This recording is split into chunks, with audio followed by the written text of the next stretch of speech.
In the technology world, a common form of legal control is a non-disclosure agreement. It's very common that organizations will exchange non-disclosure agreements among themselves. It's common, for example, that a vendor might come to a corporate customer and say, I want you to take a look at my technology because you might want to license my technology, but first, here, I want you to sign a non-disclosure agreement. From the point of view of an enterprise that is asked to sign a non-disclosure agreement that favors another party, the enterprise is wise to stop and think about this carefully.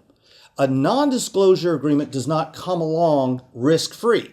When any kind of organization signs a non-disclosure agreement, you're typically saying, I agree that you're going to give me some sensitive information, and I'm going to make sure that it's not disclosed to unauthorized people, and I'm not going to use it in my organization without authority. And maybe that non-disclosure agreement goes on to say, and I will secure the information. All of those obligations can be actually very hard for any kind of organization, large or small, to fully comply with.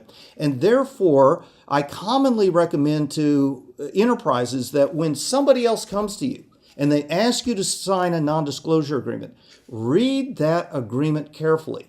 Very possibly you're wise to get counsel to evaluate that agreement.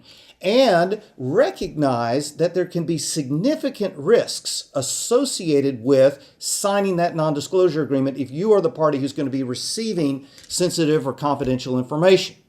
Very commonly, if you'll read the agreement carefully and maybe work with counsel, you can tailor the agreement to scale back the risks. And so, for example, you might say, oh, well, they're asking me to sign a non-disclosure agreement that I won't disclose their information forever. Well, forever is a very long time. And you as an organization may say, I'm okay with signing a limited non-disclosure agreement, but we're going to cut down the obligation to just 6 months. And we'll put a limitation of overall liability so that I'm not exposed to unlimited liability if I make a mistake. I might say my maximum liability is $5,000 or something like that. So the bottom line is that when someone asks your organization to sign some kind of a confidentiality agreement or clause, you're wise to pause, think carefully about it, and think about how you can negotiate a narrower scope for that obligation.